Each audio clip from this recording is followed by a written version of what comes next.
Nous sommes à Washington. Dans les dossiers du bureau central se trouve une histoire si étrange qu'elle ne peut pas être classée. C'est l'histoire d'une poignée de gens qui, au cours d'une étrange nuit, ont stoppé une vague de panique et de chaos.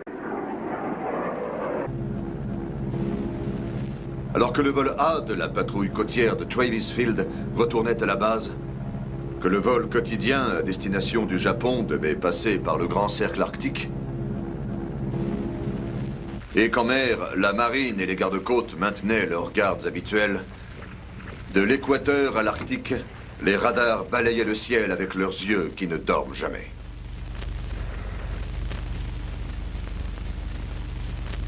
L'heure, 19h19.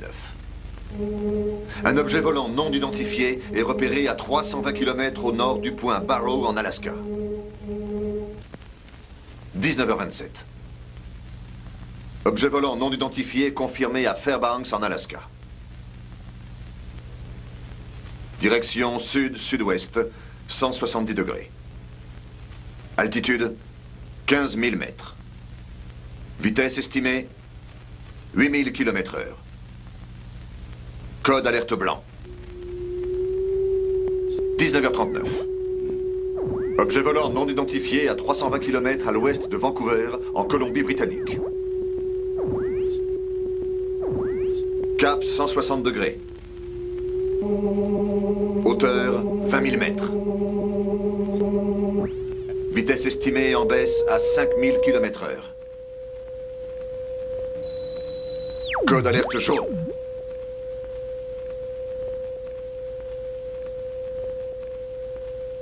« 19h54. Le premier vol d'interception décolle. Point d'interception, 80 km à l'ouest de San Francisco, en Californie. 19h55. L'objet volant non identifié dépasse le point d'interception. Code alerte rouge. 20h11. Morro Bay, Californie. Hauteur 16 500 mètres. Vitesse estimée, 3600 km/h. 20h15. Santa Monica, Californie. Hauteur, 4000 mètres. Vitesse, 1900 km/h. 20h18. Toutes les traces de l'objet volant non identifié ont disparu. Code alerte rouge levé. 20h25. Dans le bureau de Los Angeles de la Commission des communications, des rapports de fortes interférences sur les ondes radio et TV dans la zone côtière commencèrent à arriver. Les instruments de mesure commençaient à leur travail immédiatement. Les unités mobiles reçurent l'ordre de converger vers la zone d'où venaient les problèmes. Les appareils de mesure commencèrent à remonter vers la source des problèmes.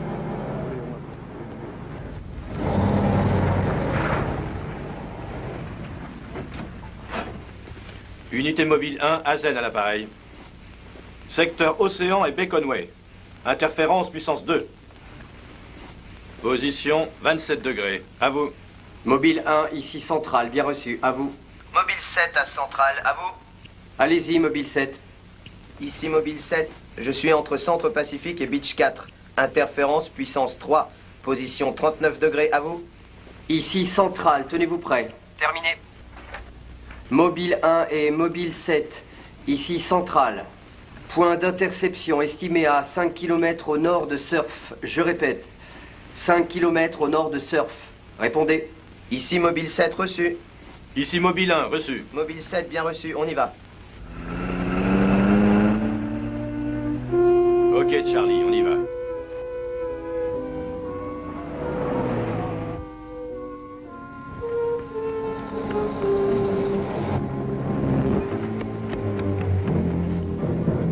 Oui, que se passe-t-il? Pouvez-vous nous emmener un téléphone? Il me faut une Qu'est-ce qui ne ambulance. va pas? Mon mari et Pete, ils sont sur l'aire de pique-nique juste au-dessus de la plage et ils sont blessés. C'est un véhicule du centre. Je vais les prévenir d'ici. Mobile 1 à Centrale, à vous. T'as compris quelque chose, Charlie? Non, pas un mot. Mobile 1 à Centrale, je ne vous reçois pas, répétez. Je pense qu'ils nous reçoivent. Mobile 1 à Centrale. Envoyez une ambulance entre Beach et Surf. C'est une urgence, 2 hommes blessés, confirmé. Terminé. Je suis sûr qu'ils ne vont pas tarder. Qu'est-il arrivé? C'est horrible. Un homme nous a attaqués. Qui? Je n'en sais rien. Il avait une combinaison plongée. Je vous en prie, dépêchez-vous, ils sont blessés. Charlie, attends ici, je vais aller voir un peu ça. Ok.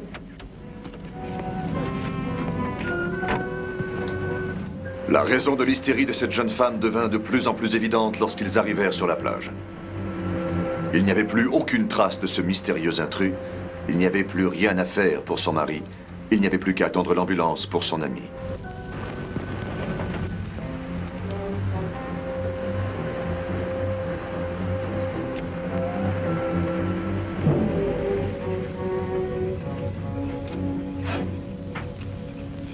Salut les gars, comment va? On est en train de faire le nécessaire maintenant. Que s'est-il passé là-bas? La police a emmené la fille et un des gars au commissariat. Qu'est-il arrivé à l'autre? Ils l'ont emmenée à la morgue, c'était son mari. C'est la zone où on doit faire nos recherches, 44.7. Appelez le central si vous trouvez quelque chose. Charlie, attrape le récepteur et va sur la plage. Je l'ai. Je te récupère d'ici 1 heure environ. Et où vas-tu? La police m'a demandé de passer au poste pour signer ma déposition. À tout à l'heure. Si tu ne me revois pas, tu sauras où chercher le corps.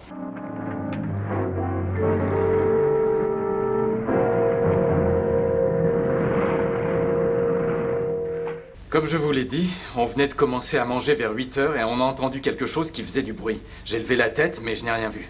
Ensuite, Betty a crié. Pourquoi? Je croyais que vous ne pouviez rien voir. Au début, je ne voyais rien. Et puis ce type s'est approché de nous. Il ressemblait à quoi?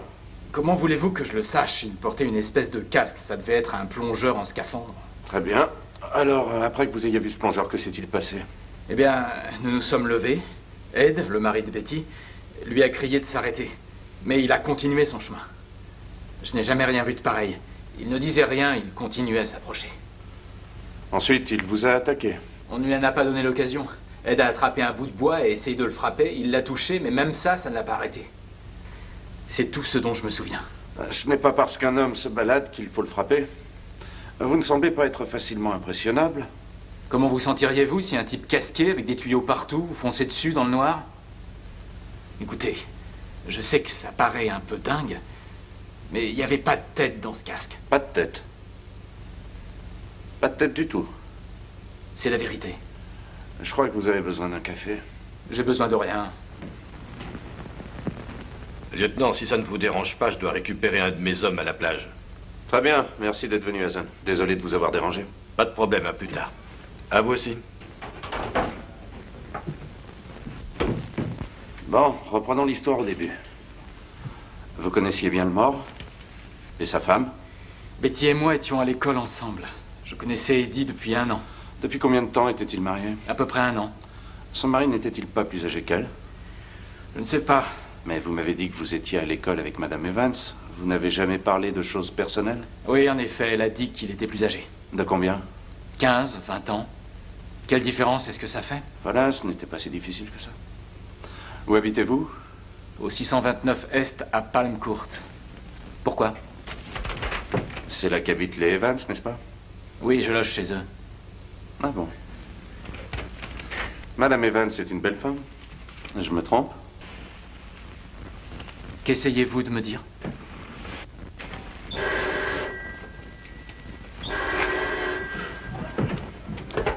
Lieutenant Bowers. Où? Oui, c'est noté. J'y vais tout de suite. Un autre meurtre. Sur une autre plage. Restez avec ce type jusqu'à ce que je revienne. Mais qu'est-ce que Vous allez rester là où vous êtes. Du-moins jusqu'à ce que Madame Evans se sente en forme pour parler. Qu'est-ce que vous lui voulez? Je veux simplement vérifier si vos histoires concordent. Vous étiez à l'école ensemble, vous vous rappelez?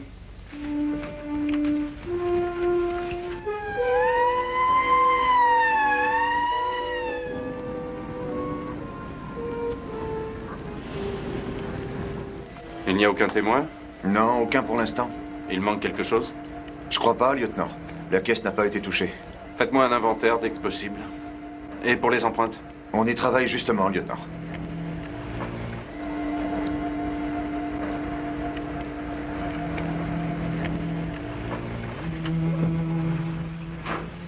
Désolé, je suis en retard. Pourquoi t'as mis autant de temps? Le lieutenant m'a demandé de rester plus longtemps. Alors, les nouvelles? Ça ressemble à une histoire de cœur. Jolie femme, mari plus âgé et jeune locataire. Le type prétend que c'est un plongeur sans tête qui a buté le mari. Ouais, c'est pas croyable. Y a rien d'autre? Si, il avait un scaphandre avec une belle paire de cornes. Non. Il va falloir qu'il améliore son histoire. Où en sommes-nous? J'ai fait un relevé il y a une dizaine de minutes. La radiation a disparu en même temps que la marée. Et pour la radio? Elle fonctionne maintenant. Je viens d'avoir un appel du central. Ils ont dit que l'unité 7 a relevé quelques radiations au nord-est. C'est reparti pour un tour. Monte. En route.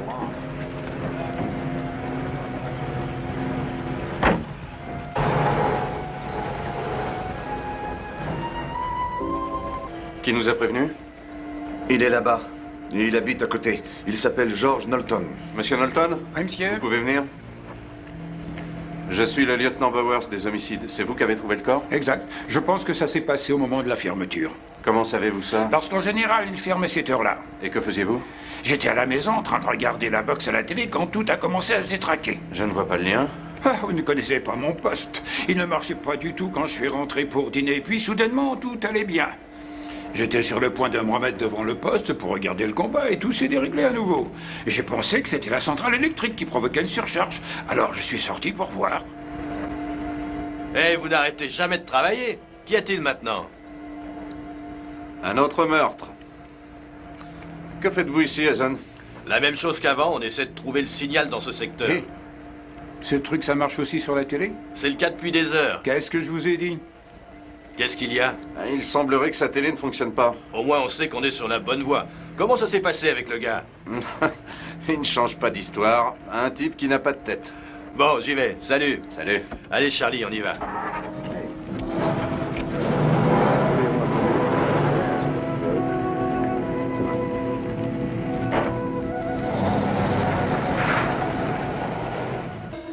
Ainsi, l'équipe des communications continua sa mission. Traquer la source de ces mystérieuses interférences. Par le biais de relevés précis établis par les unités mobiles et les unités fixes, il fut déterminé que les interférences se déplaçaient en direction du nord-est. À 22h34, le central avait localisé la source des interférences comme étant les puits de pétrole Huntington. Les unités 1 et 7 reçurent l'ordre de s'en approcher.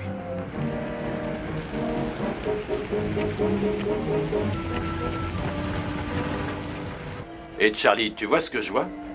Ouais, les puits de pétrole. J'espère que nous arrivons au bout de nos peines. Il n'y a qu'un moyen de le savoir.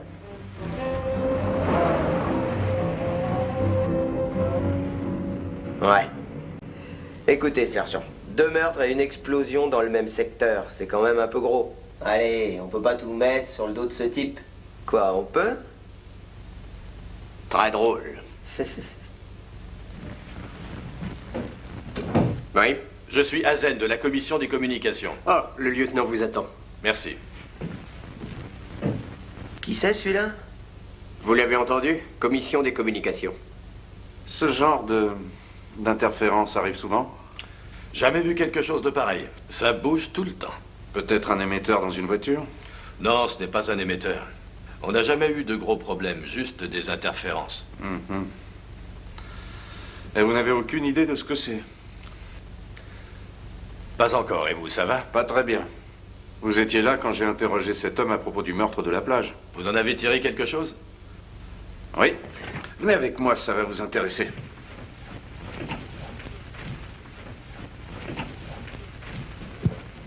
Je vois, vous avez presque fini. Merci, vous pouvez y aller. Vous êtes certaine que l'homme ressemblait à ça?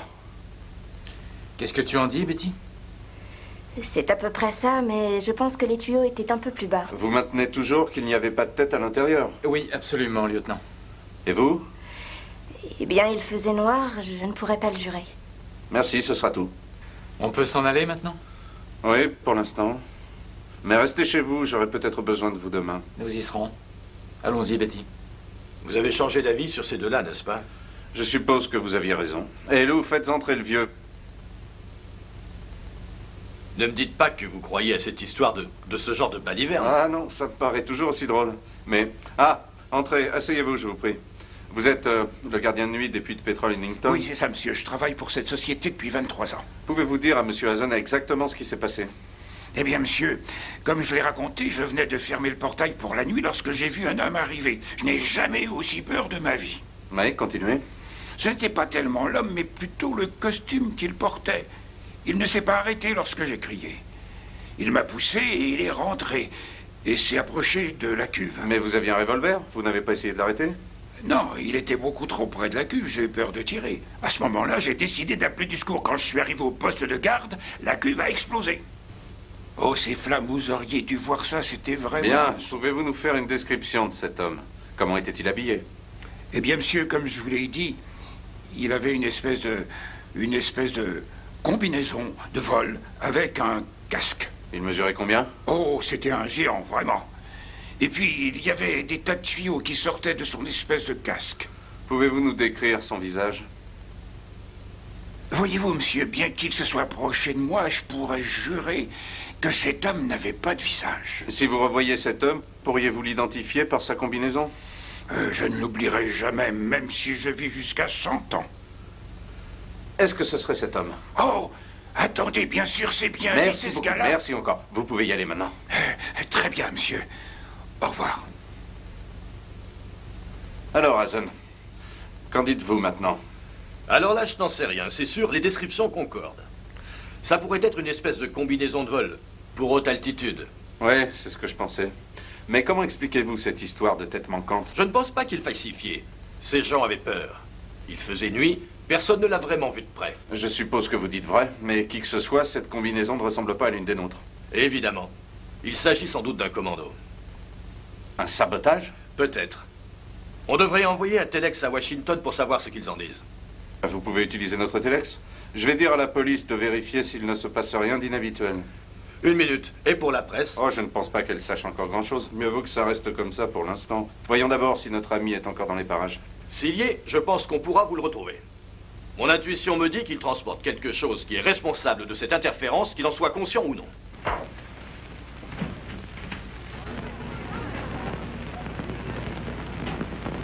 Ouais. Dis-leur qu'on refait la une. Ils ont relâché le garçon et la fille. Comment veux-tu que je le sache? Le lieutenant pense qu'un type en combinaison de vol a buté le mari. Non. Non, il n'y a aucune chance. Aucune chance d'avoir l'exclusivité sur la photo. Tu l'envoies à tout le monde demain matin. Il y a un type de la commission des communications avec lui. Je te rappelle tout à l'heure s'il y a du nouveau. D'accord.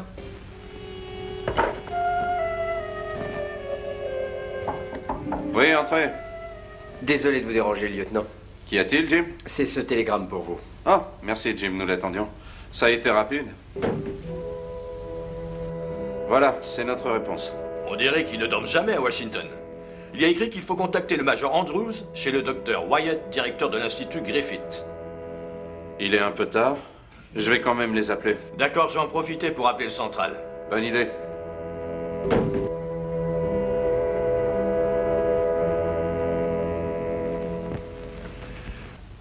Voilà, c'est toute l'histoire. Nous avons contacté Washington et ils nous ont dit de vous contacter ici. Très intéressant. Qu'en pensez-vous, docteur? Quand je vois quelque chose comme ça, messieurs, je comprends que vous ayez pensé que c'était un sabotage. Et lieutenant, êtes-vous sûr qu'il n'y avait aucune trace de ce saboteur, de cet inconnu, après l'explosion des puits de pétrole? Les pompiers ont vérifié tout le secteur. Ils n'ont rien trouvé. Eh bien, il y a donc une forte possibilité qu'il ait péri dans l'explosion. J'en doute. Nous sommes quasiment certains que cet homme transporte quelque chose qui provoque toutes ces interférences. Selon le dernier rapport que j'ai reçu, il y a eu brouillage des ondes à 5 km à l'est des puits de pétrole, quelque temps après l'explosion. Donc, s'il est encore en vie, vous devriez être capable de le localiser. Ce n'est pas si simple. Nous avons perdu le contact il y a environ 3 quarts d'heure. Il a dû se rendre compte que vous le suiviez. Il s'est débarrassé de l'objet qui brouillait les signaux. Dans ce cas, mon service ne peut pas faire grand-chose pour vous aider. Je suppose que tout repose sur nous. Avez-vous des propositions? Laissez-moi réfléchir à voix haute une minute. Il est possible que notre sujet de discussion, appelons-le notre fantôme, ait un rapport avec la discussion que j'ai eue avec le docteur. C'est tout à fait possible, oui, en effet. Je ne sais pas si vous êtes au courant, mais ce soir, aux environs de 19h30, nos radars ont repéré un objet non identifié au large de Barrow Point, en Alaska. Ils l'ont suivi jusqu'à Santa Monica, avant de le perdre. Santa Monica? C'est là qu'ont commencé les interférences. Oui. Et c'est là qu'a eu lieu le meurtre. Puisque ces données concordent, nous avons une idée de la manière dont notre homme est arrivé. Il serait arrivé en avion? Dans ce cas, quelqu'un l'aurait vu atterrir et décoller? Ou s'écraser? Non. Non, nous ne pensons pas que c'était un avion. Aucun avion ni fusée construit à ce jour ne peut atteindre des vitesses de 8000 km/h. Surtout sur une distance aussi importante. Peut-être qu'on ne cherche pas au bon endroit. Est-ce que cet objet non identifié aurait pu être un météore? Il voyage à une vitesse incroyable. Oui, suffisamment vite pour s'éteindre dès qu'ils arrivent en contact avec notre atmosphère. Mais avez-vous pensé que les météores n'avaient pas l'habitude de voyager à l'horizontale, surtout du pôle Nord à la Californie? Alors, si ce n'était pas un météore, ou une sorte de fusée, comment expliquez-vous le fantôme? Nous ne sommes pas sûrs que ce soit lié. Je ne doute pas de ce que vous dites. Mais ça n'a aucun sens pour moi. Un saboteur expérimenté ne se serait pas montré. Ce type se balade dans un costume de singe, en tuant les gens. Excusez-moi, Dr. Wyatt, y a-t-il un lieutenant Bowers ici? Oui, c'est moi. Qu'y a-t-il, mademoiselle? Il y a Monsieur Wakeman du Chronicle qui désire vous voir. Wakeman? Que veut-il encore? Il n'y a qu'un moyen de le savoir. Lieutenant, laissez-moi vous présenter mon assistante Barbara Rendall. Enchanté. Enchantée. C'est Madame Rendall, lieutenant? J'en reviens tout de suite. Barbara, vous connaissez le major? Bien sûr. Et voici monsieur... Hazel, je travaille pour les communications. Comment allez-vous? Vous travaillez plus tard que d'habitude ce soir, Barbara. Oui, mon mari donne un cours tard ce soir et il n'a pas pu venir me chercher plus tôt. En plus, j'avais du travail à finir au labo. Au moins, il y a des gens pour vous tenir compagnie. D'accord. Je n'aurais pas dû venir. Mais j'ai besoin de votre opinion sur le meurtre de la plage et vos services ne veulent rien me dire. Écoutez, Wakeman, arrêtez de me harceler. Il n'y a rien à dire. Si vous avez eu un entretien avec Madame Evans et son locataire, vous en savez autant que moi. Ouais, mais ça n'explique pas ce type sans tête. Allons, qui est-ce? Je n'en sais pas plus que vous. Vous voulez dire que vous avez laissé partir ces deux suspects sans le savoir? J'en crois pas un mot. Je les ai crus. Alors vous devez avoir une sacrée bonne raison. Je parie que vous essayez de trouver le rapport avec l'autre meurtre. Bon, lieutenant, ne me le dites pas. J'arriverai bien à avoir mon histoire. Oh, au fait, si vous voulez connaître le dénouement de l'histoire, lisez le Chronicle demain matin. Vous attendez. Oui, c'est ça. Voulez-vous une cigarette? Appelez Charlie dans le mobile 1 et demandez-lui de me prendre ici. Alors, vous avez trouvé quelque chose? Non, nous faisions le topo à Barbara. C'est incroyable que vous ayez réussi à faire le lien entre tout ça. Détrompez-vous, Madame Rendall. La presse en sait malheureusement autant que nous. Espérons qu'ils n'arriveront pas à la même conclusion. Quelques titres à sensation et chaque idiot du village va voir des fantômes en combinaison d'astronautes et des petits hommes verts partout. Oui, j'imagine. L'hystérie collective est difficile à contrôler une fois partie. Et c'est pour ça qu'il faut aller vite.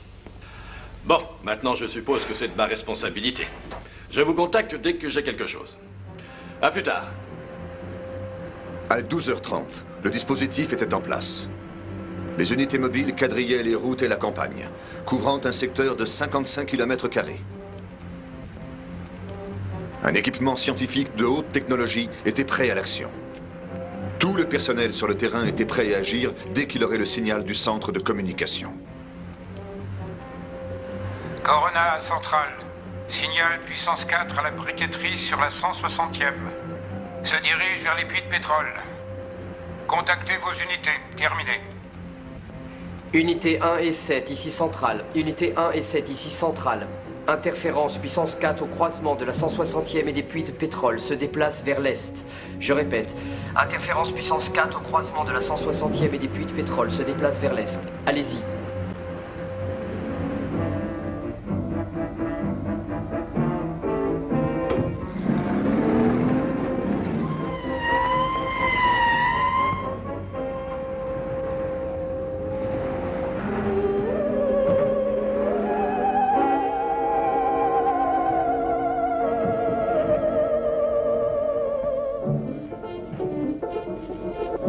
Ah, Joe, je vois que tu es là. Je suis arrivé, je prends ce matériel. Que se passe-t-il, Azen?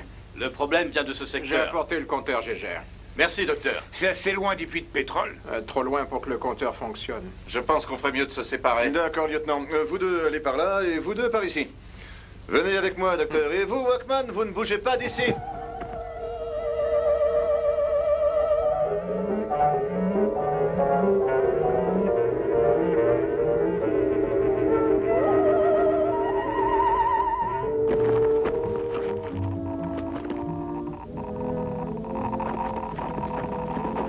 Hé, regardez ça.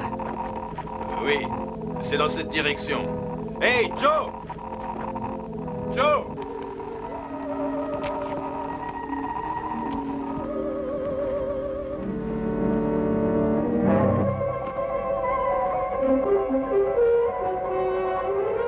AZ! Hé, AZ! 603! Ça module fort. Ça vient de là, docteur.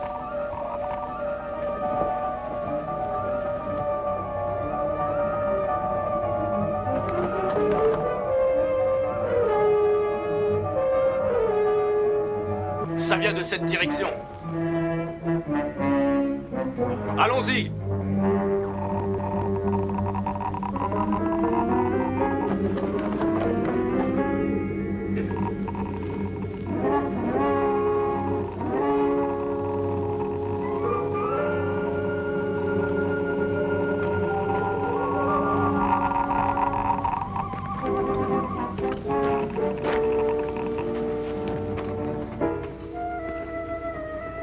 C'est par là.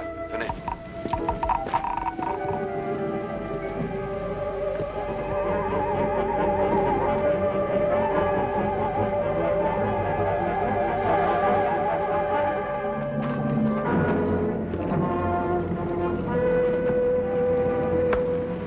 Venez.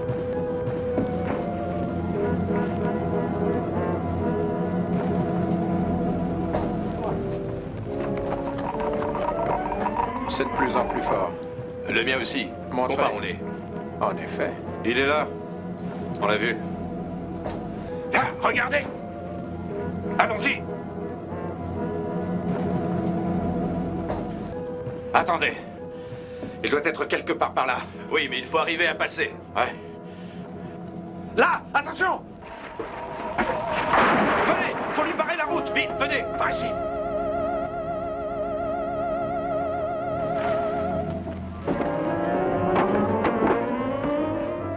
Vous l'avez vu? Il est là!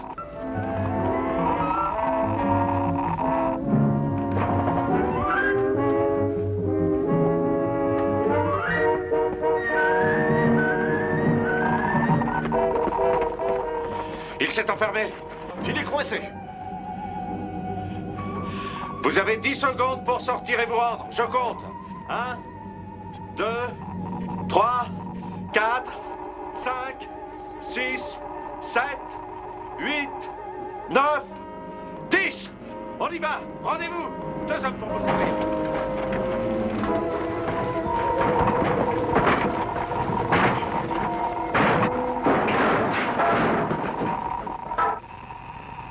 Mais il n'y a personne ici. C'est impossible, on l'a bien vu rentrer. Peut-être qu'il est sorti par la fenêtre. Touchez à rien tant qu'on n'a pas relevé les empreintes. Par ici, docteur. Il a laissé sa combinaison et son casque. Dépliez-la que je puisse prendre une bonne photo. C'est hors de question. Bah pourquoi pas? Pour votre information, c'est un compteur Gégère et ça veut dire pas de touche. D'ailleurs, vous devriez attendre dehors. J'ai un travail à faire. Et nous aussi, j'ai le regret de vous dire que le nôtre passe en priorité. Il n'y a aucune radiation émanant du casque. Mais regardez ça. C'est donc ça qui a tout brouillé. Charlie, tu sais où on peut trouver une boîte en plomb rapidement? L'unité 7 doit en avoir une. Ils sont devant. Je vais aller voir. Fais vite. Ok. C'est incroyable. Nous pensions tous que ce fantôme portait un appareil qui était la cause de toutes ces interférences, mais en fait, c'était directement lié aux vêtements qu'il portait. Ce n'est pas la seule chose qui me gêne. Quelqu'un a vu son visage. Il était beaucoup trop loin. Oui, c'est vrai. Mais j'ai tout de même eu l'impression que ce casque était vide. Où est-ce que je dois mettre ça? Déposez ça là pour l'instant. Et je l'emmènerai ensuite à l'Institut. Très bien. Il n'y a pas de danger, là? Non, non. Vous inquiétez pas, vous pouvez le toucher.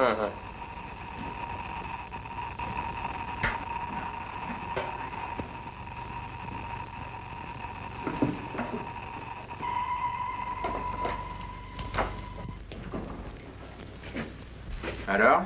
Pas de trace de lui.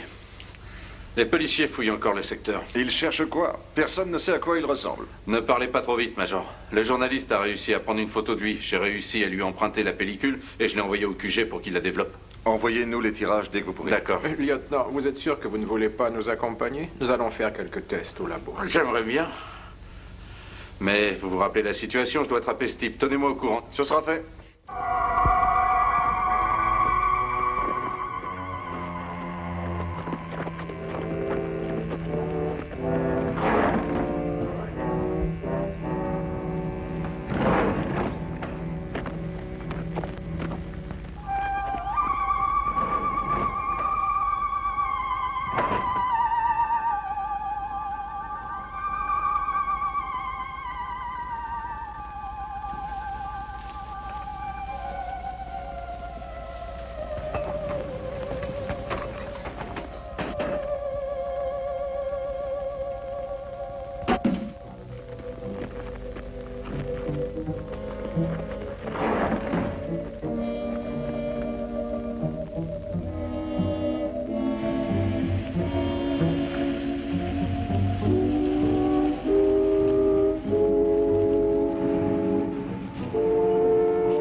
Bonsoir, docteur. Hein? Nous étions sur le point de rentrer à la maison quand vous êtes arrivé. Bonsoir, Barbara. Bonsoir, Bill. docteur. Je vois que nous sommes arrivés juste à temps. Il y a du nouveau? Beaucoup de bruit pour pas grand-chose, en fait. Major, vous connaissez le mari de Barbara? Ah, bien sûr. Comment allez-vous? Bien. Et toi, joli petit chien, tu es curieux? Il s'appelle comment? C'est une chienne. Vénus. Oh, Bill, je suis désolé d'avoir à vous demander ça, mais quelque chose d'important vient d'arriver. Peut-on vous emprunter Barbara pour une petite heure? Eh bien, je suppose Non, bien sûr. Chérie, pourquoi n'irais-tu pas faire les courses? Voilà la liste. Le supermarché est ouvert toute la soirée. D'accord, amusant comme travail. À plus tard, chérie. C'est gentil. Je vais garder Vénus avec moi. Encore merci, Bill. Bonsoir. Bonsoir. Oh, attendez, je vais vous aider à la porter. Merci, docteur. Là, doucement. Attention à vos doigts. Attention, ne le faites pas tomber. Vénus, reviens ici! Viens ici, Vénus!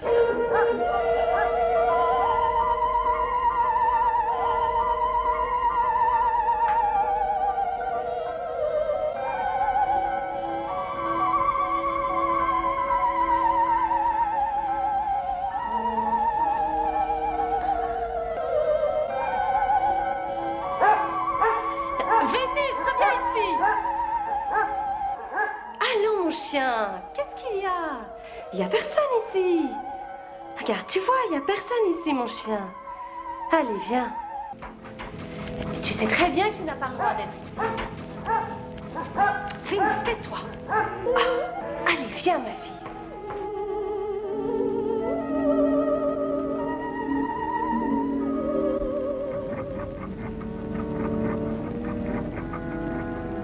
Bon, tu restes là, tranquille. Je ne veux plus entendre un seul bruit.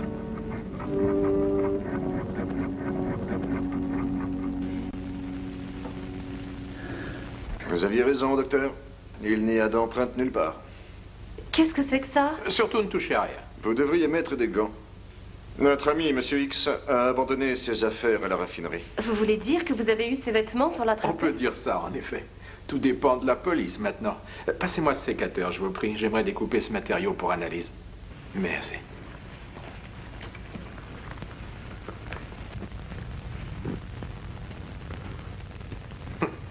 Ça ne coupe absolument rien. Je viens juste de l'acheter. Tenez, essayez avec ce couteau.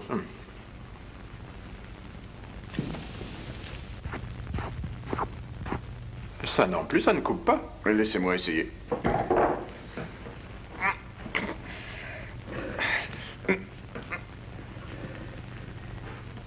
Ce tissu est plus résistant que le nylon.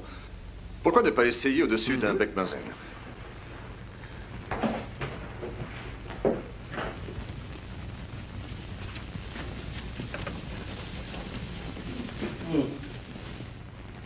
Ça ne brûle pas non plus.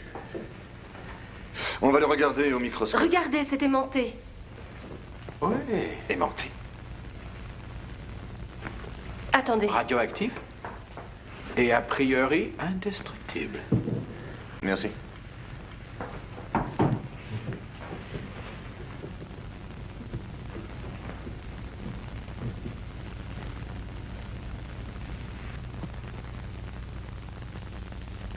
Qu'est-ce qui ne va pas? Je n'en sais rien. Regardez la trame de ce tissu.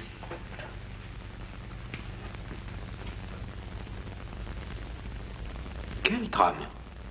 Il n'y en a pas. Ce matériau est une masse solide. Puis-je regarder? Allez-y. Vous avez raison. On dirait une sorte de plastique. Non. Je dirais plutôt une sorte de substance métallique. J'ai vu toutes sortes d'alliages, mais rien qui ne ressemble à ça. Essayons le test de l'acide. Très bien. Pourquoi pas? Attention, n'en mettez qu'une goutte ou deux. L'acide glisse sur ce tissu comme de l'eau sur un imperméable. Il n'y a aucune réaction. Eh bien, Major, je crois que nous allons en avoir pour un bon moment.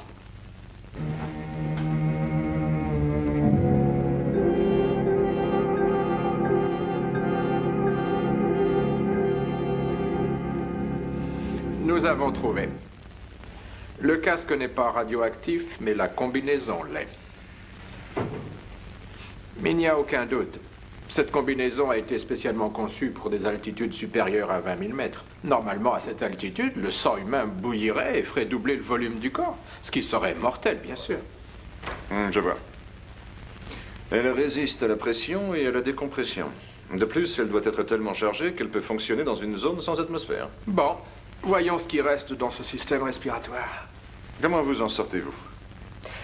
Eh bien, le gaz contenu dans le réservoir du casque est composé de 11% de méthane. Du gaz ordinaire? Quel est le reste de la composition? C'est là que je rencontre un problème. Je n'arrive pas à déterminer le reste. Ça ne réagit pas aux tests habituels. Qui peut donc vivre dans un tel mélange de gaz? Je ne pourrais pas. Mais il est évident que quelqu'un peut le faire. Ah. Docteur, vous essayez de me dire que notre bonhomme ne respire pas d'oxygène et n'a pas le même métabolisme qu'un humain normal? Je ne sais pas quoi vous dire. D'après ce que nous avons vu, il y a certaines caractéristiques qui le font paraître humain. Mais il y a également ce niveau de radioactivité qu'aucun de nous ne pourrait supporter. Je suis perplexe.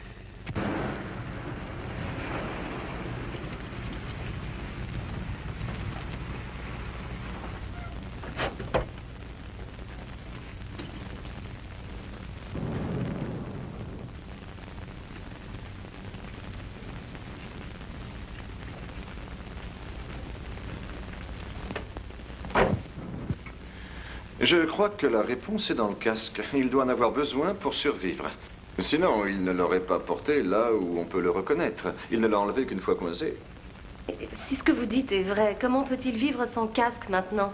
Voilà ce que j'en pense. Parfois, un patient sous respiration artificielle peut survivre pendant plusieurs heures après avoir été débranché. Exactement. Dans ce cas, le même principe s'applique ici. Tôt ou tard, il devra récupérer son appareil respiratoire. Ou il mourra. Je ne comprends pas. Écoutez, j'ai une idée. Si nous ramenions cette tenue là où il l'a laissée. Il tentera peut-être de la récupérer. Oui, Dr. Wyatt. Oui, il est là. Oh, merci. Bonjour, Major. Vous êtes toujours dessus? Non, nous n'avons rien trouvé. La photo? Attendez une minute. Il dit que la photo prise par le journaliste n'a rien donné. C'est ce dont j'avais peur. La radioactivité a dû brûler l'émulsion. Allô? Non, non, nous n'avons trouvé aucune empreinte sur ces vêtements. Et de votre côté? Ah, quel dommage. Allô? Veuillez ne pas quitter, s'il vous plaît. Nous non plus, nous ne savons pas quoi penser. Vous avez des nouvelles des gars de communication? Espérons qu'ils trouveront quelque chose. Major, excusez-moi. Un moment, oui. C'est Monsieur Wakeman du Chronicle. Il insiste pour vous voir. Ah bon, où est-il? Je lui ai dit de vous attendre à la réception. Très bien. Allô? Oui, c'est notre ami de la presse.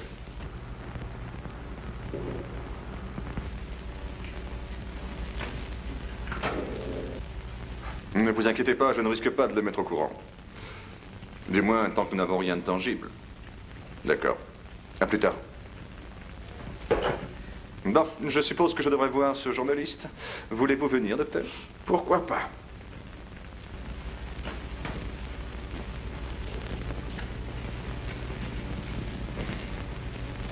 Bonsoir. Hey, bonsoir. Vous vous souvenez de moi?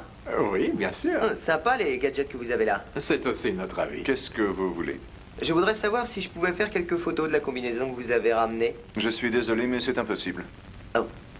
Dommage. J'avais une excellente photo du type rentrant dans la cabane. Le lieutenant a mis son nez dans mes affaires, et qu'est-ce que j'en tire? Une tache.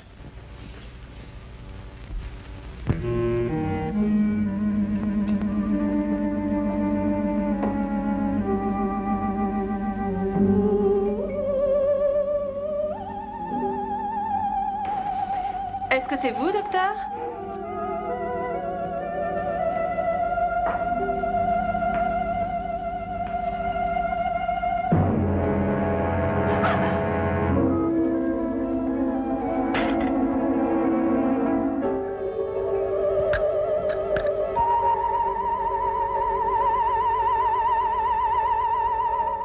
Vous savez quelque chose sur ce type, sinon vous n'auriez pas pris la combinaison. Eh bien, disons que nous sommes un peu curieux.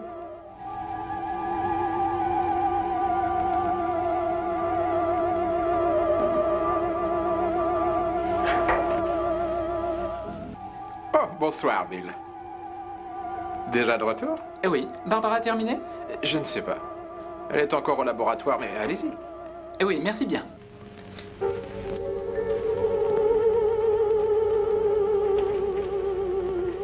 Barbara? Barbara, tu es là? C'est moi. Bill, écoute-moi bien. Je ne suis pas seule. Il y a quelqu'un ici avec moi. Je ne peux pas le voir. Il a fermé la porte et il a gardé la clé. Barbara, je vais défoncer la porte. Non, Bill, ne fais pas ça. Va chercher de l'aide. Vous voulez dire que j'ai fait tout ce trajet pour rien? Je crains bien que oui. Alors, bonsoir. Oui. Bonsoir, monsieur Wakeman. Messieurs.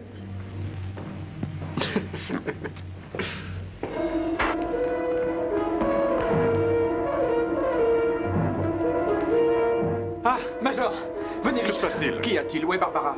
Dans le labo, et la porte est fermée. Quelqu'un qui la retient prisonnière.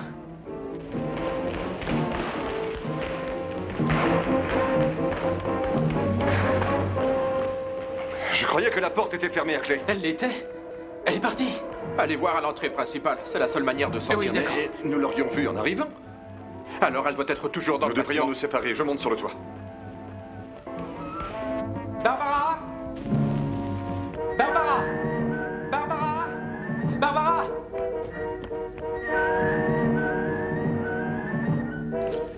Barbara! Barbara! Où es-tu? Barbara!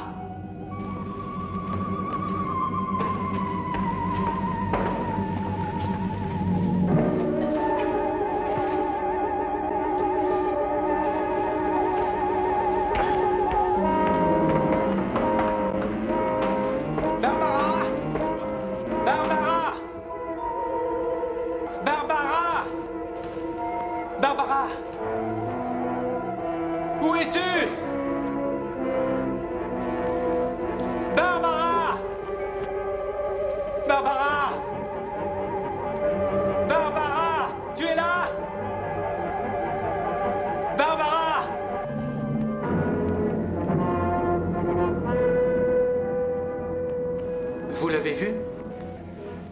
Non, toujours pas. Elle doit pourtant bien être quelque part. Vous restez là pour surveiller l'entrée.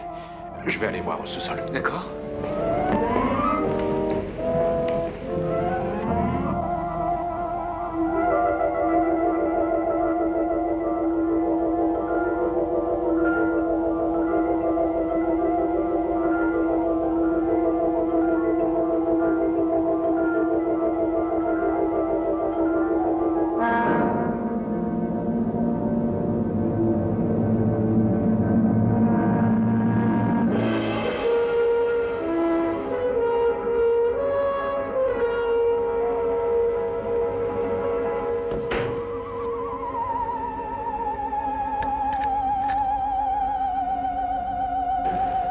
Alors?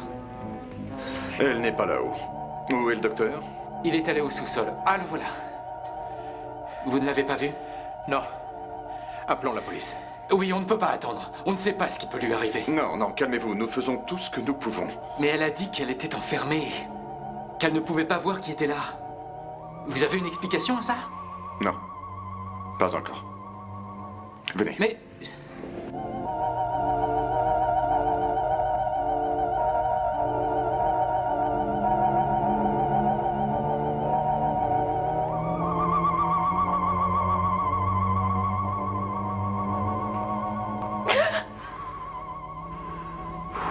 Qui êtes-vous?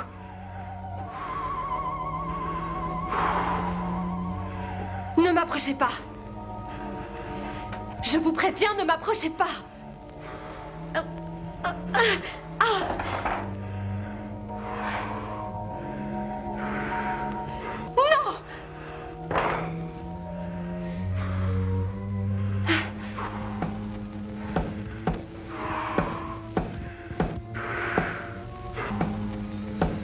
Un code? Je ne comprends pas. Vous essayez de me dire que vous en auriez besoin pour respirer.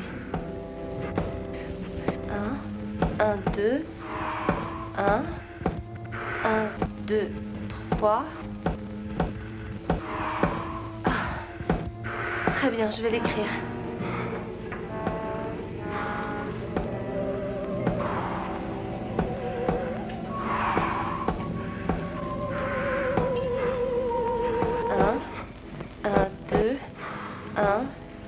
Un, deux, trois.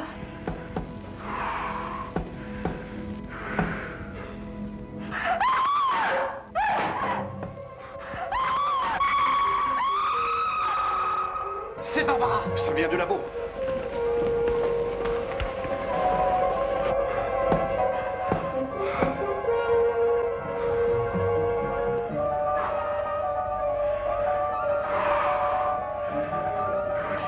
Non, s'il vous plaît, ne faites pas ça.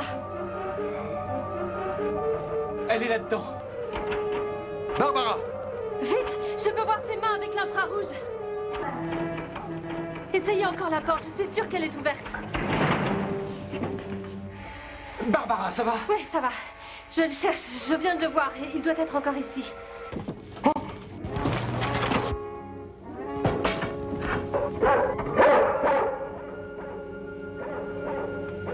Il y a 10 mètres jusqu'au sol. Il a dû se tuer. Je ne crois pas.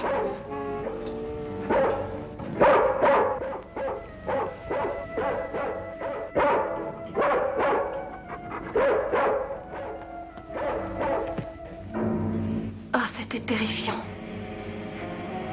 Je ne pouvais pas le voir, je ne savais pas quoi faire. Venez!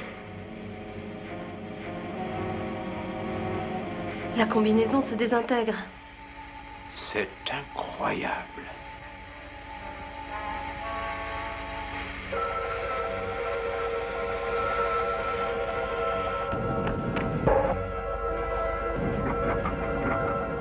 Allons, couchez, Vénus. Calme-toi, ma belle. Du calme. Couchez.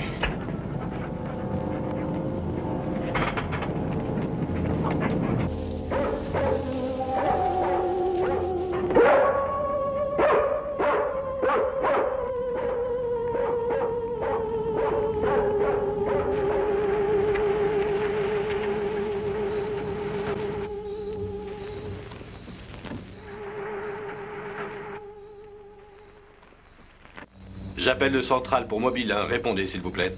Ici le central, à vous. Contactez le major Andrews ou le docteur Wyatt à l'Institut. J'aimerais parler à l'un d'eux. Bien reçu, tenez-vous prêt, Mobile 1. Docteur Wyatt, j'écoute. Ah, oui, monsieur Hazen. Oui, nous y travaillons toujours. Oui, c'est très passionnant, mais toujours rien de concret. Vous avez du neuf? Les interférences sont à peu près terminées. Nous avons quelques signaux qui viennent de l'observatoire, mais je pense qu'ils sont issus de la combinaison que vous examinez. Oui, le lieutenant Bowers ne devrait pas tarder à arriver. Bien sûr. Et combien de temps vous allez mettre? Ah, j'attends.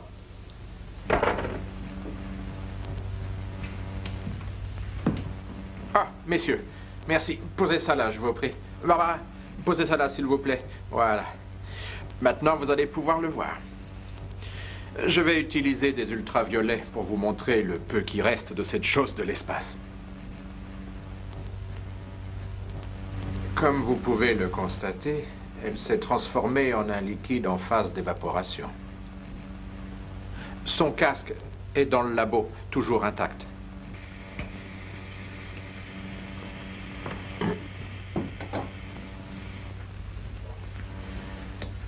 C'est incroyable. La radiation de cette combinaison serait fatale pour un humain normal. Oui, bien sûr. Et de plus, notre système respiratoire ne pourrait jamais assimiler les gaz que nous avons trouvés dans cet appareil. Il nous faut donc supposer que notre soi-disant Monsieur X transporte son atmosphère avec lui. Non, mais... Excusez-moi, mais vous éveillez ma curiosité. Pourquoi parlons-nous de cette chose comme d'un être, alors qu'elle était invisible? Dans des conditions normales, oui. Mais n'oublions pas que Madame Rendal a tout de même vu l'empreinte d'un pas ainsi que la main d'un homme sous rayons ultraviolets. Comment expliquer ça?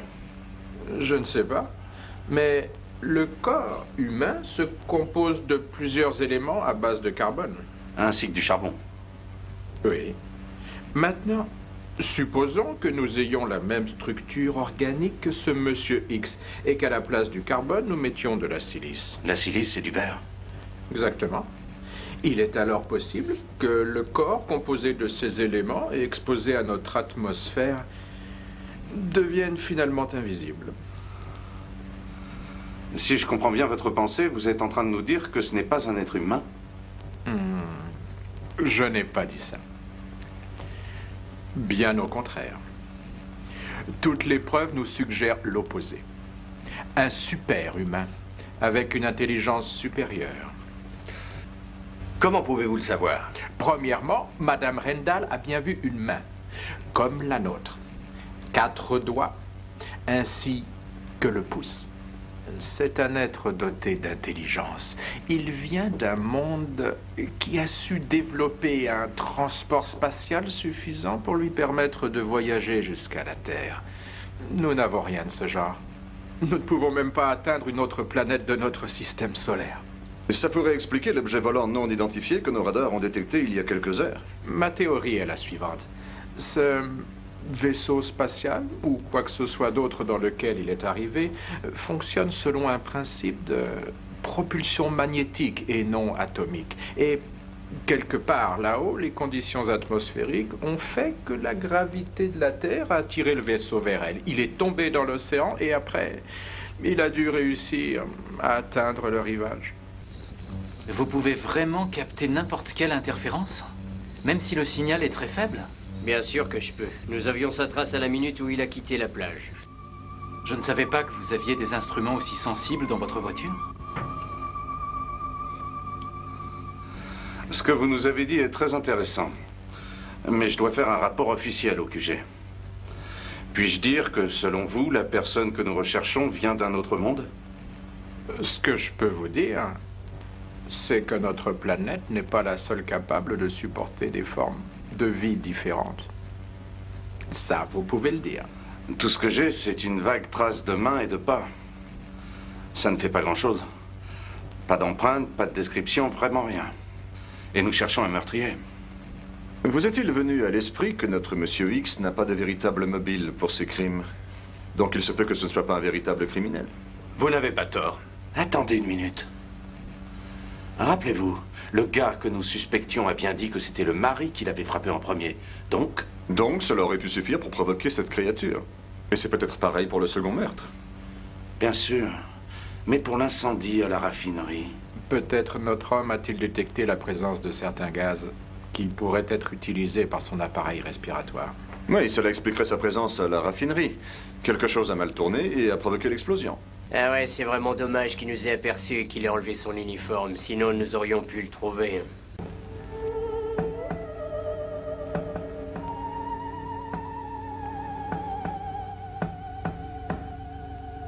Non, il n'a pas dit un seul mot. Mais je pense qu'il essayait de me transmettre un message. Il tapait un code. Je l'ai écrit ici. Montrez-moi ça, s'il vous plaît. Ça n'a aucun sens. Peut-être est-ce basé sur un système mathématique que nous ne connaissons pas. Mais s'il essayait de nous dire quelque chose, pourquoi s'est-il enfui?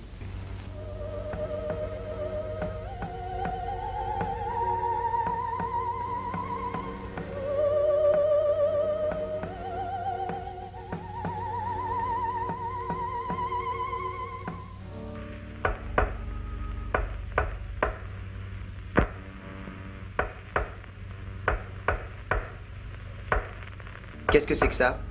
Je sais pas. Hazen doit être fou pour envoyer des trucs pareils. Je le crois bien. Essaie de le contacter. Ouais. Centrale à Mobile 1, répondez s'il vous plaît. Mobile 1, ici Centrale, répondez. Mobile 1, ici Centrale, répondez s'il vous plaît. Eh, c'est le central qui appelle.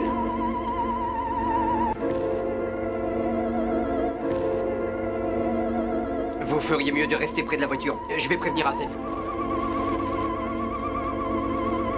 Oui, colonel. Évidemment. Je vous envoie un rapport complet dès demain matin. Oui, merci. Oh, et encore désolé de vous avoir dérangé si tard. Bonsoir, monsieur. Il est ici, cet homme invisible. Il était dans la voiture. Comment le sais-tu? Je parlais avec Monsieur Randall dehors, quand j'ai entendu l'appel du central. Au moment où je m'approchais pour répondre, j'ai vu la porte s'ouvrir et se fermer toute seule. Il est aux abois. Pour ce que nous en savons, il est peut-être en train d'envoyer un SOS à sa base, où qu'elle soit.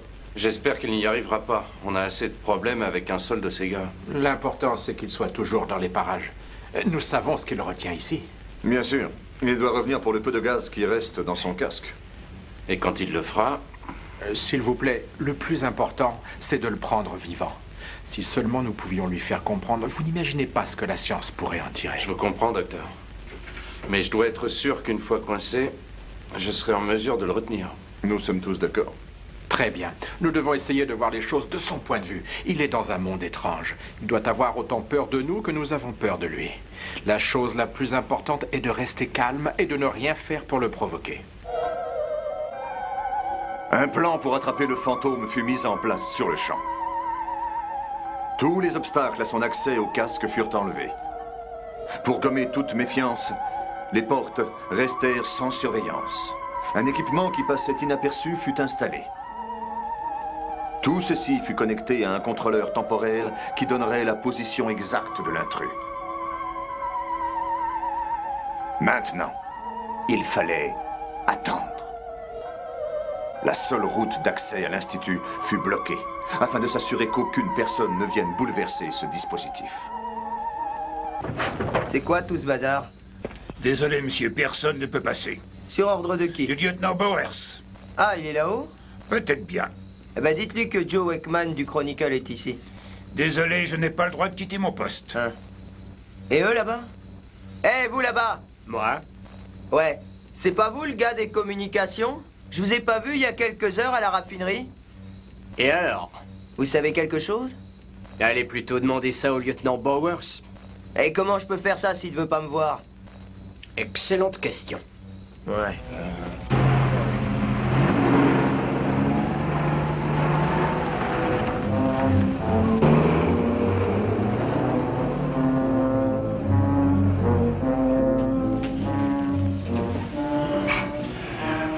Non, il est 4h moins le quart. Il prend vraiment son temps. Le temps ne coûte rien. Oui, mais combien de temps on peut attendre assis sur une chaise? Toute l'année s'il le faut. Pourvu que cette mise en scène fonctionne. Ça marchera, sauf s'il vole entre les fils. Je ne prendrai pas de pari. Eh bien, si rien ne marche, nous aurons toujours Vénus pour nous aider. Je suis sûre qu'elle l'avait senti, et c'est pour ça qu'elle a fait tout ce cinéma.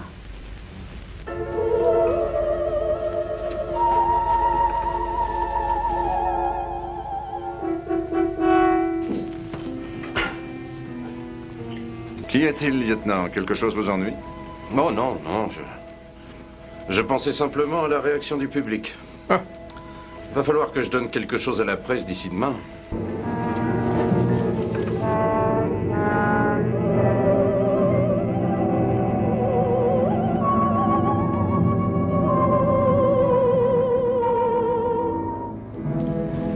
Vous savez, depuis l'enfance, j'ai toujours voulu être pilote. Puis, après avoir obtenu mes ailes et effectué 75 missions, je pensais avoir tout vu. Mais maintenant, je sais que je n'ai rien vu. C'est lui, l'entrée de service. Allons-y. Du calme, doucement.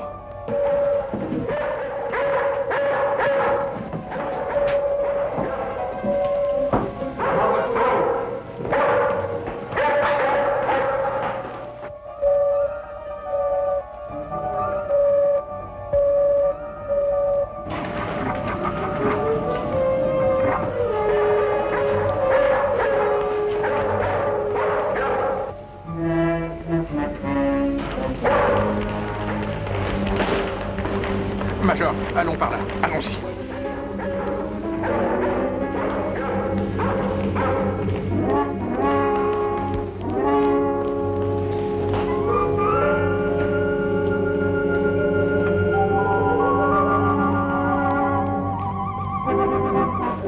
Hé, lâchez-moi!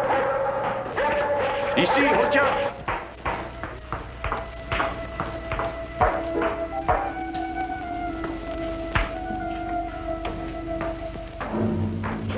Arrêtez! Mais qu'est-ce que vous me faites? Encore vous, décidément. Bah oui, quoi, c'est moi? En voilà des façons. Vous êtes devenu fou? Couchez, Vénus.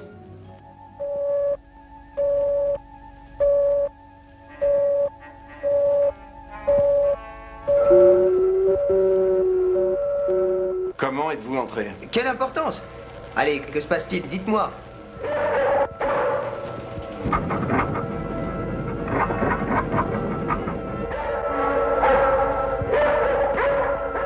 Bon, d'accord, lieutenant, dites-le lui. Je vais réactiver le signal.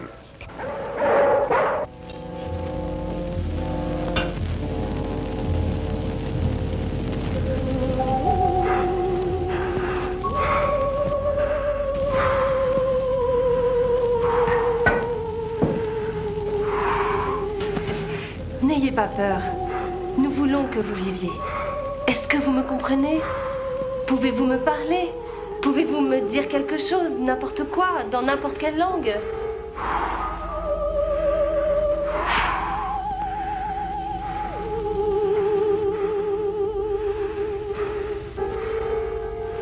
Écoutez-moi tous.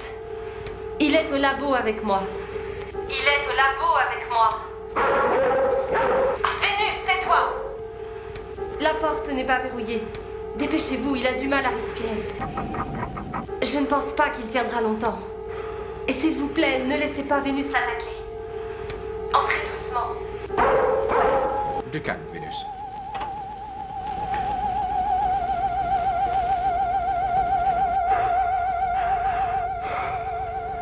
Je n'en crois pas mes yeux.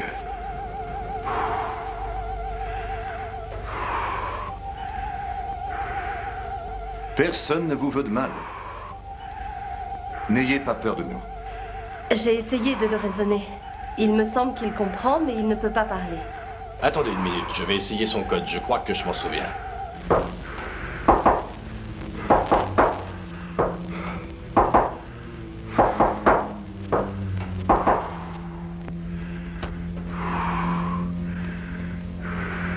Mettez en route l'ultraviolet.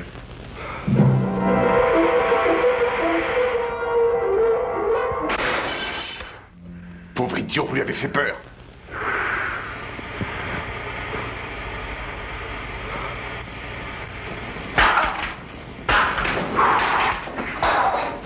Regardez, Vénus s'en va. Suivons-la. Vite.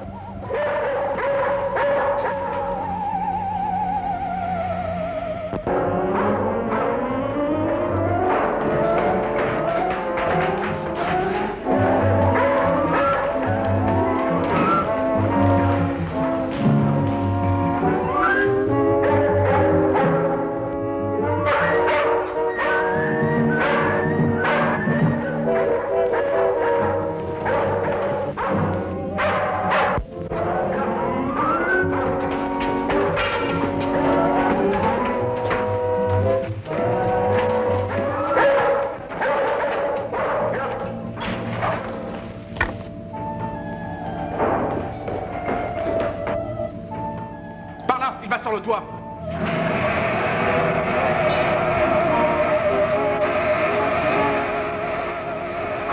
La coupole est fermée.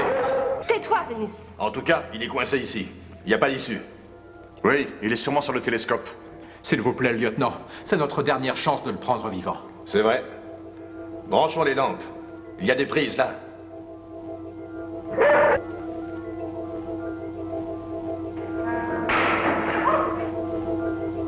Et regardez là-haut.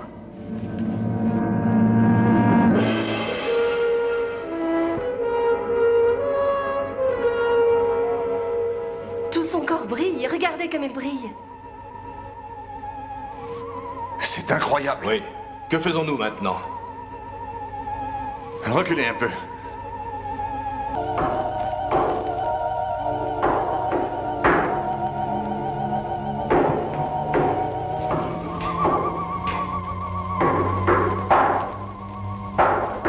Extraordinaire. C'est encore le code. Regardez, il essaie de parler, mais aucun son ne sort de sa bouche. Regardez Vénus. On dirait qu'elle l'entend. Oui. Les chiens entendent des sons que nous ne percevons pas. Celui-ci doit être au-delà de notre fréquence. Que peut-il bien dire? Il est en train de suffoquer. Il ne brille presque plus.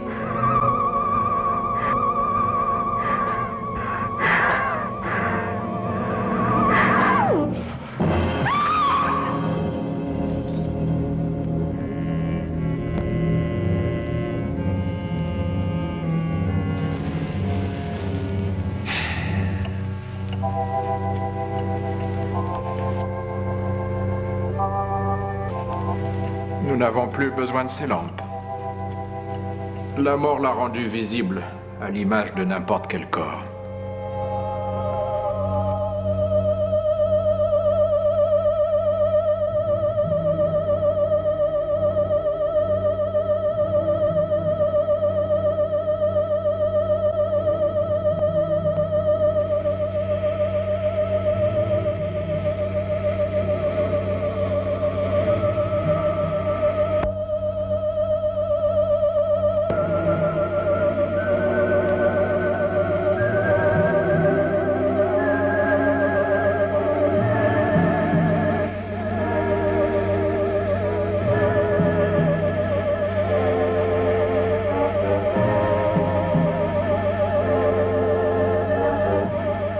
Il s'évapore.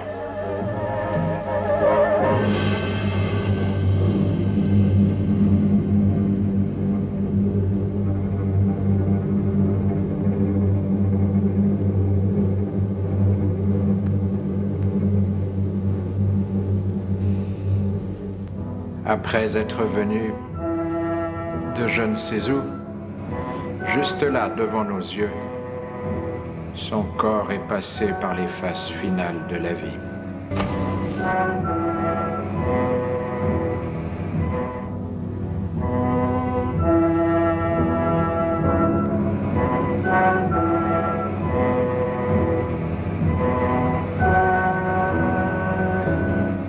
Mes amis, il fait jour.